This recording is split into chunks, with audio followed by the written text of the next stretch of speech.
آپ نے کر لینی. اس کے بعد آ جاتا ہے کارکن، اجیر جسے کہتے ہیں. یہ صنعت و حرمت کا دوسرا اہم ستون ہے. کارکن صنعت میں ریڑھ کی ہڈی کی حیثیت رکھتی ہے. اس کی ذمہ معیاری موضوعات بنانا اور پیداوار بڑھانا ہوتا ہے. کارکن کے لیے کام کے مناسب حالات پیدا کرنا انتظامیہ کی ذمہ داری ہوتی ہے. بیسیکلی اب کارکن ہوتا کیا ہے؟ آجر کے بعد ایک انسان ہوتا ہے مینیجر، جس کا نام ہوتا ہے وہ مینیجر کے علاوہ مزدور بھی ہو سکتا ہے. کسی بھی صنعت میں کام کرنے والا جو مزدور ہوتا ہے، آجر تو وہ ہوتا ہے نا جو صنعت کو قائم کرتا ہے، لیکن اس صنعت پہ آگے جو کام کرنے والے لوگ ہوتے ہیں نا، ان میں سے کوئی ایک کارکن ہوتا ہے. یہ سارے بھی کارکن ہو سکتے ہیں، مزدور بھی ہو سکتا ہے، چاہے وہ کسی آفس میں بیٹھا ہوا انسان ہے وہ بھی ہو سکتا ہے. بار وہ صنعت کو چلاتا ہے، آگے اس میں جو کام ہوتے ہیں اس کی پیداوار کو بڑھاتا ہے، وہ کارکن ہوتا ہے. اس کے بعد ایک تیسری چیز آتی ہے صارفین. یہ صنعت کا تیسرا اہم ستون ہے. یہ دراصل عوام ہوتے ہیں جو مختلف موضوعات خریدتے ہیں. اگر صارفین کسی شے کی بائیکاٹ کر دیں تو وہ صنعت بہت نقصان اٹھاتی ہے. بیسیکلی جو صارفین ہوتے ہیں نا وہ عوام ہوتی ہے، ہماری عوام جو ہوتی ہے. صنعت اب ایک بندہ صنعت قائم کر رہا ہے، ایک اس میں کام کر رہا ہے، لیکن تیسرا بندہ جب وہ جو کام کر رہا ہے، جو چیز بنا رہا ہے، اسے خریدنے والا بھی تو کوئی ہونا چاہیے نا. جو لوگ اسے خریدتے ہیں وہ صارفین کہلاتے ہیں، عوام ہوتا ہے. اگر صارفین کسی شے کو غلط کہہ دینا اور وہ چیز نہ بکے تو صنعت کا کافی زیادہ نقصان ہو جاتا ہے. اور صارفین کے بغیر صنعت چل بھی نہیں سکتی. جب کوئی بندہ کوئی چیز خریدے گا نہیں تو صنعت آگے کیسے بڑھے گی؟ اس کے لیے صارفین کا ہونا بہت ضروری ہے. یہاں تک کہ مسٹ ہے، آگے اس کا اتنا ضرورت کا نہیں ہے، بٹ پھر بھی آپ کو میں اس کا آگے کرواتی ہوں. آگے ہمارے پاس آ جاتا ہے جی عملے کا انتخاب. اب عملے کا انتخاب مطلب ہمارے جو صنعت میں جو فرد ہوں گے نا ان کا انتخاب کرنا ہے. لکھا ہوا کیا ہے؟ صنعتی نفسیات میں موضوع پیشے کے لیے موضوع فرد کا انتخاب ہونا چاہیے. اگر جیسا پیشہ ہے ویسے ہی فرد کا انتخاب کرنا ہمارے لیے بہت اہم ہے. ہماری صنعتی نفسیات کے پیشے کی نوعیت کو دیکھ کر معیار وضع کرتے ہیں. کس طرح کا کارکن اس کے لیے مناسب ہوگا. انتخابی عمل میں تعلیم اور جسمانی صحت کو مد نظر رکھا جاتا ہے. عملے کی بڑھتی کے لیے ضرورت پڑنے پر مختلف نفسیاتی آزمائشوں کا استعمال کیا جاتا ہے. تاہم انٹرویو کافی بہتر ثابت ہوتا ہے اگر صحیح فرد کا انتخاب صحیح کام کے لیے کیا جائے تو اس سے صنعت کی کئی مثال حل ہو جاتے ہیں. بیسیکلی بتایا جا رہا ہے جس طرح کی صنعت ہوتی ہے اگر اس طرح کے افراد ہو تو زیادہ بہتر ہے. اگر ایک پڑھا لکھا انسان ایک صنعت میں ہوگا، اچھا انتخاب کیا جائے گا نا فرد کا، تو آپ کی صنعت بہت اچھے طریقے سے چلے گی. وہ تعلیمی، جسمانی اور انتخابی عمل میں تینوں طرح سے، ذہنی طور پر ہر طرح سے وہ درست ہونا چاہیے. اور پھر اس کے بعد نا ہو تو تبھی صنعت چلتی ہے. اور اس کے بعد بتایا جا رہا ہے بھرتی کرنے کے لیے نا مختلف آزمائشی طریقوں کا استعمال کیا جاتا ہے.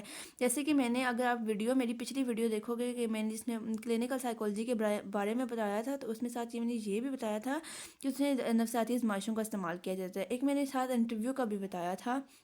انٹرویو کا طریقہ یہاں پہ استعمال کیا جا رہا ہے کہ انٹرویو کا طریقہ کافی بہتر ثابت ہوتا ہے کسی آزمائشوں میں، کہ کسی فرد کا انتخاب کرنے کے لیے پہلے اس کا انٹرویو لیا جائے تو اس سے کئی مسائل حل ہو جاتے ہیں.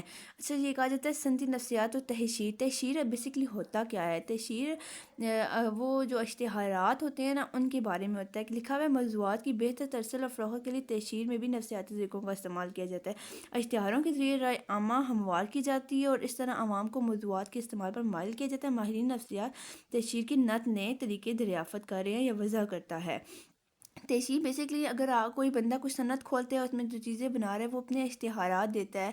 اشتہار دے کے لوگوں کو اپنی طرف مائل کرتا ہے، عوام کو اپنے موضوعات کے استعمال پر مائل کرتا ہے. انہیں بتاتا ہے کہ آپ نے دیکھا ہوگا ٹی وی پہ بھی اشتہارات آتے ہیں تو کوئی کریم آ رہی ہے تو وہ کہتا ہے کہ ہماری کریم زیادہ بہتر ہے. کسی شیمپو کا آ رہا ہے، اس کے علاوہ کسی صابن کا اشتہار آ رہا ہے، بہت سی چیزوں کے، کسی کریم کا آ رہا ہے، اور اسی طرح بہت سی چیزیں ہوتی ہیں جن کے اشتہارات آتے ہیں اور ہر اشتہار میں یہی بتایا جا رہا ہوتا ہے کہ ہماری چیز زیادہ بہتر ہے. اسی طرح تشہیر کے نئے طریقے آ رہے ہیں. اشتہارات، نیوز، بکوں پہ آ رہے ہیں، رسالہ جات آ رہے ہیں، بہت سی چیزیں آ رہی ہیں جس میں صنعتی نفسیات و تشہیر وغیرہ کا اضافہ ہوا ہے.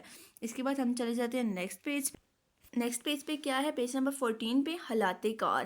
صنعتی نفسیات میں پیداوار کے فروغ اور کارکن کی بہتری کے لیے مناسب حالات کار کو خصوصی اہمیت دی جاتی ہے، جس میں کارکن کے تحفظ، سیفٹی اینڈ سیکیورٹی کو اولین ترجیح حاصل ہے۔ اس کے علاوہ تازہ ہوا، مناسب روشنی، وافر پانی، آرام کے مناسب وقفے بھی اہم سمجھے جاتے ہیں تاکہ کارکن دل لگا کے کام کرے، بہتر کام کرے۔